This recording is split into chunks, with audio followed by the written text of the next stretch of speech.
welcome to Our Weird World. I'm your host, John Henson, and I am in a mood. All right, this is not the way that I wanted to start 2022. And I mean, look, if I'm obviously I'm recording this in the past, but I want to tell you about my evening so far. Came home from work, and it was thunderstorming. The wife is out of town. Well, wife now, still my fiance as I record this. And a certain mentally challenged dog that I do not claim ownership of, who is irrationally afraid of thunderstorms and fireworks and other loud noises, despite having lived in a safe home environment for at least the last 5 years, maybe longer. Still too stupid to understand that thunder and fireworks and noises of that sort will not hurt her in any way possible. And yet, she still freaks out, gets all shaky. Today, when I got home, and it had been storming for about 2 hours, and I walk upstairs to the smell of dog poop. Thankfully, the poop was located on the floor on the wife's side of the bed, because, look, I was already real mad when I saw that, all right? Because she had an opportunity to go out this morning, didn't do it, and I did not get home much later than I normally do. And she, there's been patterns in the past where she has been able to hold it all day without any problem. There was no excuse for this, none at all.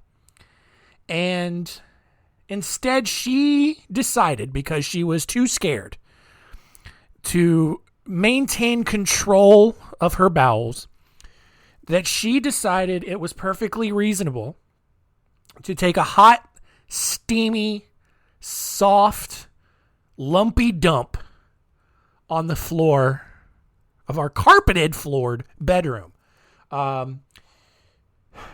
It still smells like crap up here. I have Febrezed it. I have cleaned it. I have candles running. And I cannot shake the mistakable stench of dog poop.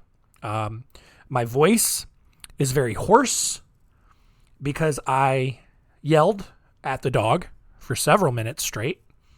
Had I been a more morally bankrupt person, I would have killed this dog.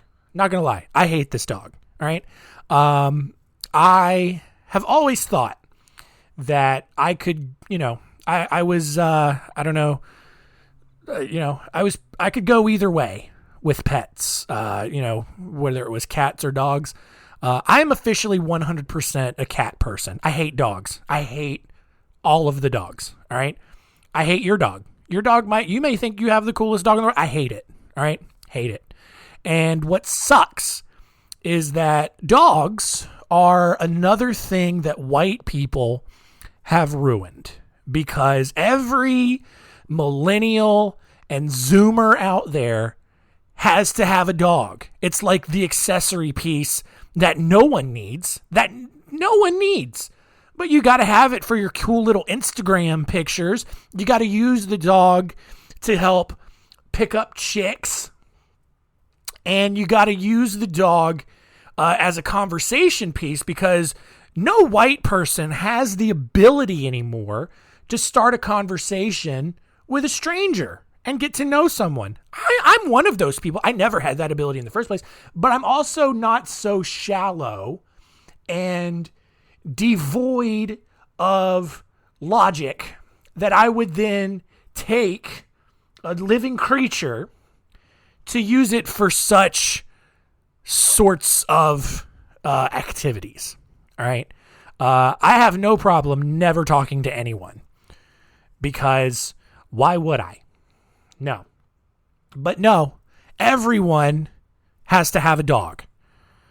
When you could have a cat, cats are cool. Cats are pretty dope, you guys. Like, cat, not needy at all. All right? Cats, they like it. They like thunderstorms. All right? Cats understand that you are there to serve their needs, to give them shelter, to give them food, to give them a place to poop, which is not on the floor, but probably in your bathtub, if we're being honest. Cats are not that stupid, all right? They do not care about fireworks. They don't care about thunderstorms. They actually probably enjoy thunderstorms. They like the change of pace from sitting in the sun all day to the nice soothing sound of rain tapping against the window, all right? You stick a bird feeder in the window and they're in heaven, all right? Dogs will try to jump through the window and attack the squirrels and birds that show up at the bird feeder because, again, dogs are stupid, all right? And I'm sitting here right now. I'm looking at the stupid dog who did the pooping. It is also still thundering outside. And the dog is looking at me with guilt and shame in her eyes because she knows everything I'm saying about her is 100% true. And she also knows that she did a bad thing. But she doesn't know why she did a bad thing. She doesn't understand just how stupid she actually is. All right?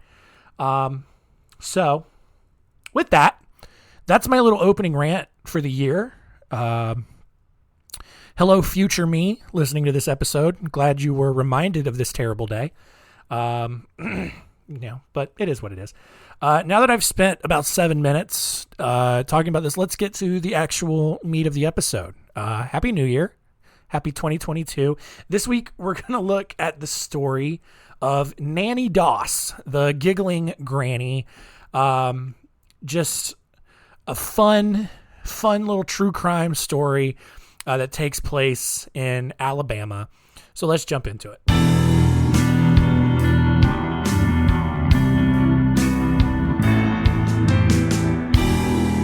Story time.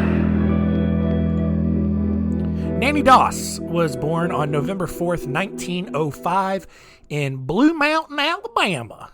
And like most people in Alabama, Nannie was a poor student and she never learned how to read. All right. Look, I know there are some smart people in Alabama. I've met people from Alabama. They're smart people. There's a reason they don't live in Alabama anymore.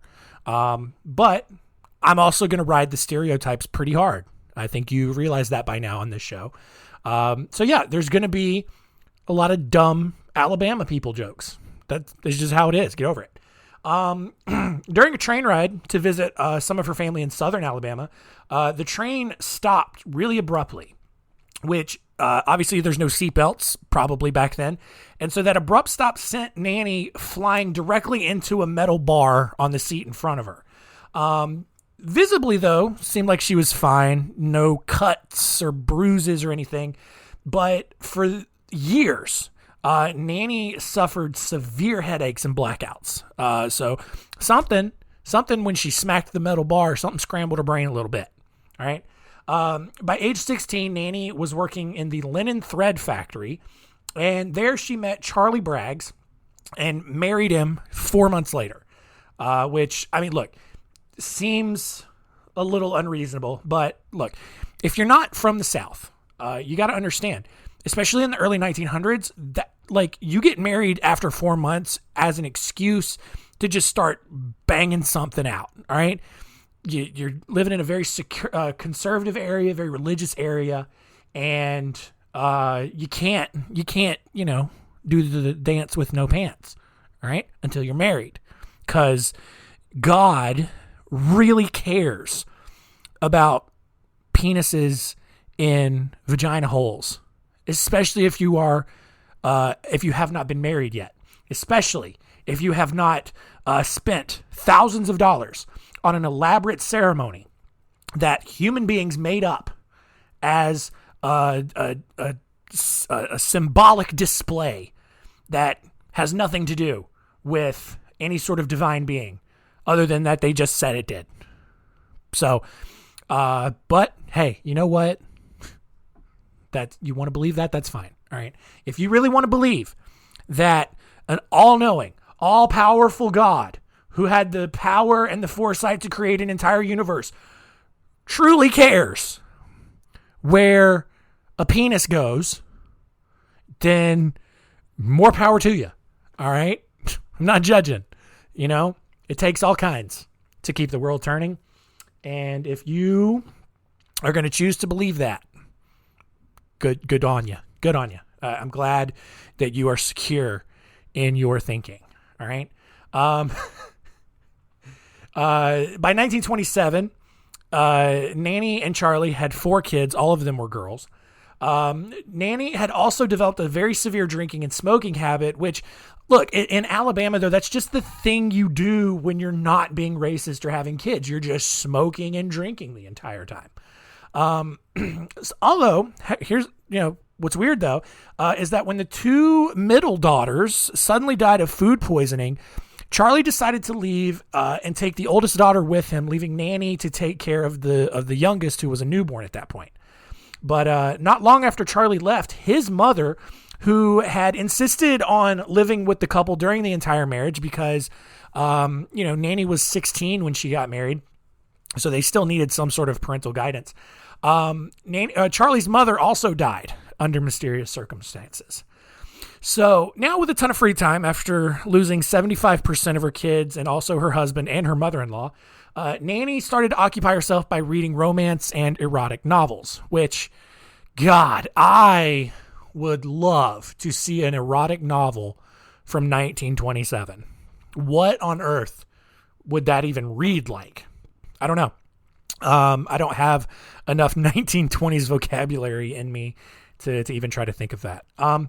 Her favorite types of books, however, or reading, came from the Lonely Hearts columns in various publications, where desperate and horny men would write in advertising how husbandly and manly they were in hopes of kind of luring a lady. And like the Lonely Hearts types was like Tinder and Bumble, like before like the dating apps became a thing. And look, honestly, side note, ladies, look, any man who writes into a magazine looking for a relationship, probably not husband material. All right. It was just a different way of life. Like dating apps. I mean, look, I met my wife on a dating app, so like I'm not blasting those by any means, but like, dating apps, especially with how busy and distracted we all are and just how society has become, it makes a lot of sense to use dating apps now. In 1927, it didn't. Like, you either married your first cousin or you married a girl from church. That was it. You didn't really have much to choose from. But now there's a ton of people out there. You can find something, all right, for whatever weird kinks you got or whatever. Anyway, one such Lonely Hearts entry belonging to Frank Harrelson of Jacksonville, Alabama, really caught Nannie's interest. The two began sending some pretty steamy correspondence letters back and forth. I wish I could have read them. Frank sent her poetry, and in return, Nannie sent a cake, which 100% has a double meaning. All right. That's a bold move. All right. That's a confident woman right there, sending that man a cake, probably with a note with something like, there's more where that came from, big boy. All right. More than one kind of cake too. Cake means vagina. Anyway, if you didn't know, I'm sure there was someone out there that's like, what else could cake mean? Like, I don't know. Like, what kind of cake did she bake? And was it a I don't know, vanilla cake? Was it yellow? Was it chocolate? It was red velvet. If you know what I mean. Okay. Anyway, God. Nannie eventually filed for divorce from Charlie, met up with Frank, and the two got married in 1929. Now, despite Frank's criminal history and alcoholism, the two remained together for several years. And I mean, come on, like, were you surprised? Like, of course, a guy writing into a Lonely Hearts section of a magazine has an extensive criminal history and alcoholism. Yeah, of course. In 1943, Nannie's oldest daughter, Melvina, oh, what a name. Give me some of that sweet Melvina action. God. But Melvina gave birth to a baby boy named Robert. But guess what? A different baby actually died shortly after birth. And Melvina then left her husband to move back in with Nannie and began dating an abusive soldier, which, this is kind of in the middle of World War II, 1943. So, he's probably got some PTSD issues, which doesn't excuse it, but makes sense for this timeline. Nannie, however, she disapproved of the relationship. The two argued all the time over it. One night, after a particularly heated debate, Melvina left to go hang out with her father, Charlie. You remember him. Robert, which was Nannie's grandson, Melvina's daughter, had been left in her care. And Robert died that night from asphyxiation due to, quote, unknown causes. Which, look, at the time, without all this context, probably. But I think without even getting to halfway through this story, you guys know what the cause was. All right. After the funeral, Nannie also then ended up collecting $500 from a life insurance policy that she had taken out on Robert shortly before his death. Interesting. 2 years later, 1945, Frank, the abusive soldier boyfriend, he was out in the backyard celebrating the Japanese surrender at the end of World War II. But no, sorry, it wasn't. No, Frank is Nannie's husband, not the abusive soldier boyfriend. Sorry. 2 years later, Frank, Nannie's husband, was out celebrating the Japanese surrender at the end of World War II, but he started to, party a little too hard. He got out of control. And that night, he ended up raping Nannie, which that was the breaking point for her after years of just dealing with his rampant alcoholism. And so the next morning, she found Frank's whiskey jar in her garden and mixed in a lethal dose of rat poison. And obviously, Frank died later that night.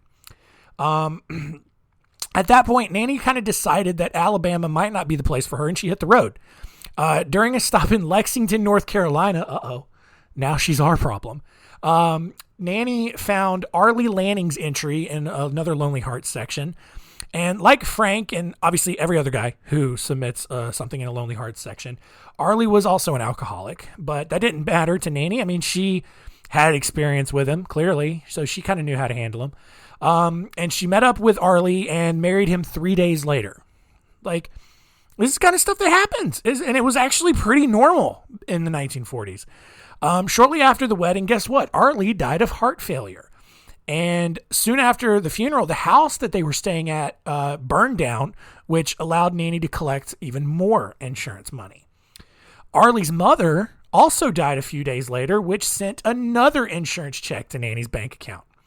And now, having lost the majority of another family, Nannie decided to go back to Alabama to tend to her bedridden sister, who, of course, she died shortly after Nannie came back to take care of her. Nannie then decided to join the Diamond Circle Club, which was kind of a dating matchmaking service, where she met Richard Morton. And after corresponding for a brief time, Nannie moved up to Emporia, Kansas to marry him. Although Morton wasn't an alcoholic, which clear step up from previous marriages at this point, he did spend a lot of his free time cheating on her. So there you go. But Nannie, to her credit, she was determined to make this one work for at least a year and even moved her mother in to live with them. But in January 1953, Nannie gave up and poisoned her mother and then killed Morton 3 months later. Nannie then met and married Samuel Doss of Tulsa, Oklahoma, and obviously found him in another Lonely Hearts ad after, but this one's kind of sad. A tornado had killed this guy's wife and 9 children in Arkansas. This dude lost everything, all right? And which is insane. And unlike all the other dirtbags Nannie had married before, Samuel wasn't an alcoholic. He wasn't a womanizer. He was the exact opposite.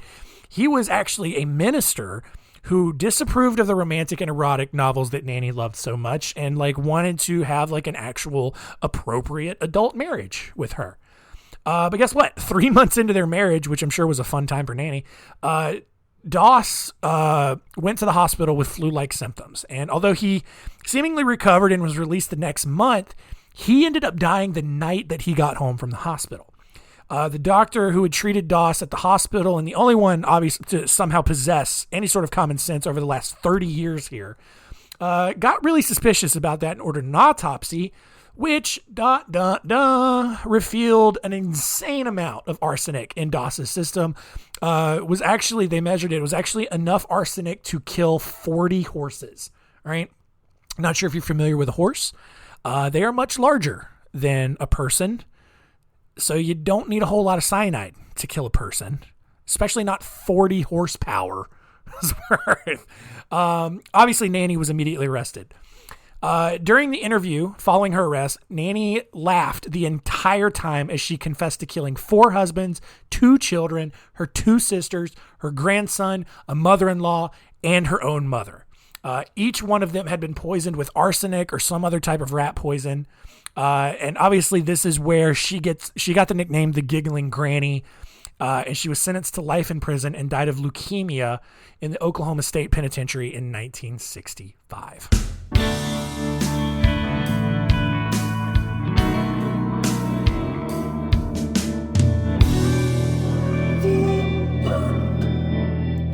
So there you go, starting off 2022 with a fun story of a female serial killer.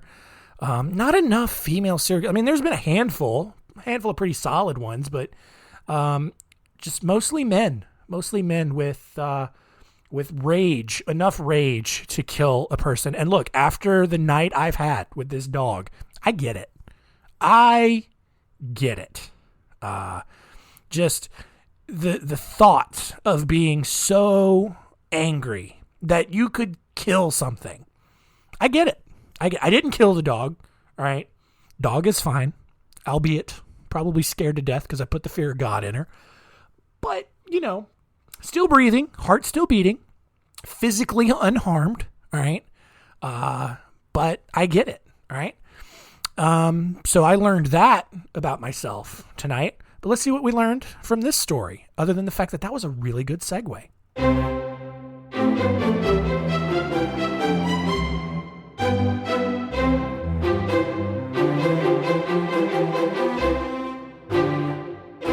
What did we learn? Number 1, I hate dogs. Number 2, I really hate dogs. And number 3, Nannie Doss was called the Giggling Granny because she laughed the entire time she confessed to killing 11 family members with rat poison.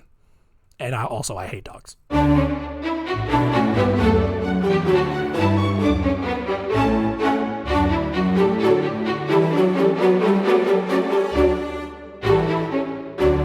Next week on Our Weird World, we got a big episode. Ironically, it's all about animal problems. I had an animal problem tonight because someone made a poop on the floor when she wasn't supposed to. Yeah, I'm talking to you. Don't look at me like that. You know what you did. Don't do it again. Or you gonna end up like one of Giggling Granny's family members. Yeah, anyway. But no, next week, going to talk about a lot of just strange stories that involved animals over the course of history. We're going to look at the great horse manure crisis, the whale cure, the great catnip caper, the Barbary feathers, the parachuting beavers, and the story of Travis the chimpanzee. Just a lot of weird stories next week, but it's going to be a fun time. Good little change up from all the murder that happens on this show and could have happened here tonight. I'm not letting the dog poop thing go. Anyway, that's it. Thank you for listening. Keep telling all your friends and keep it weird.